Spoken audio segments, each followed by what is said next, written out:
Nagaraju sir. Penalty వాళ్ళకి phone చేస్తున్నారా? చేస్తాం సార్. అమ్మని పోలీసులు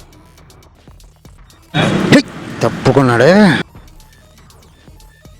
సార్. స్మైల్ మోహన్ గారు సార్ వారం నుంచి తప్పించుకున్నారు. ఆ నెలగానే పట్టుకోవాలి సార్. సార్ ఈ స్మైల్ మోహన్ గారే సార్. బండి చలానా పెండింగ్ ఉందని మొన్న ఫోన్ చేస్తే నమ్మనంటున్నాడు సార్ మనల్ని. ఇలాంటి వాళ్ళని అసలు వదలకూడదు.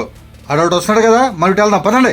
செறியும் விழிகள் உறங்குவதென்ன, தெரியும் திசைகள் பொசுங்குவதென்ன, முடியும் துயரம் திமிருவதென்ன, நெஞ்சில் அனலென்ன. மறையும் பொழுது திரும்புவதென்ன, மனதை பயமும் நெருங்குவதென்ன, இனியும் இனியும் தயங்குவதென்ன, ఏదో తేడాగా ఉందేంటి? சொல் சொல்வதில் என்ன சம்போ சிவ சம்போ. నానికి ఫోన్ చేద్దాం. అన్న మోహన్ అన్న.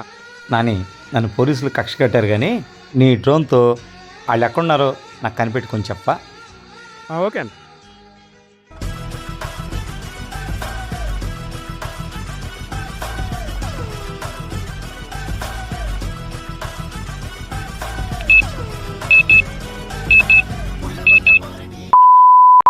అక్కడ ఉన్నారా? Okay Nani, thank you.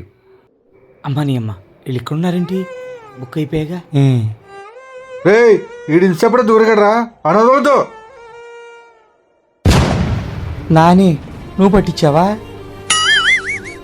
ఎన్ని రోజులు ఎంత తప్పించుకుని తిరుగుతారా? ఏరా పెండి చలానా నేను ఫోన్ చేస్తే ఇలాంటి మాటలు నమ్మనంటావేంట్రా? సార్ ఎవరికైనా కాల్ చేసినప్పుడు వస్తూ ఉంటుంది కదా సార్. ఉన్నతాధికారులు కానీ పోలీసులు కానీ ఎలాంటి కాల్స్ చేయరు, ఎలాంటివి నమ్మద్దు, అవేర్నెస్గా ఉండమని ఫోన్లు వస్తూ ఉంటాయి కదా సార్. అందుకే నేను నమ్మలేదు సార్. ఇలాంటి ఎదవ తెలివితేటలకి తక్కువ లేదు. ఈ మధ్య ట్రాఫిక్ చలాల కోసం ఫోన్లు చేస్తున్నాం. ఏంట్రా మేము ఎక్కడో చూడటానికి డ్రోన్లు కూడా వాడావు. అంత నెట్వర్క్ ఉన్నాడు, చలన కట్టుకోవచ్చుగా. ఏంట్రా ఎవరు అనుకుంటున్నాం మేము? పోలీసులు. ఎక్కడున్నా కనిపెట్టేస్తాం. సరే కానీ పెండి చలానా క్లిక్ చేయపో.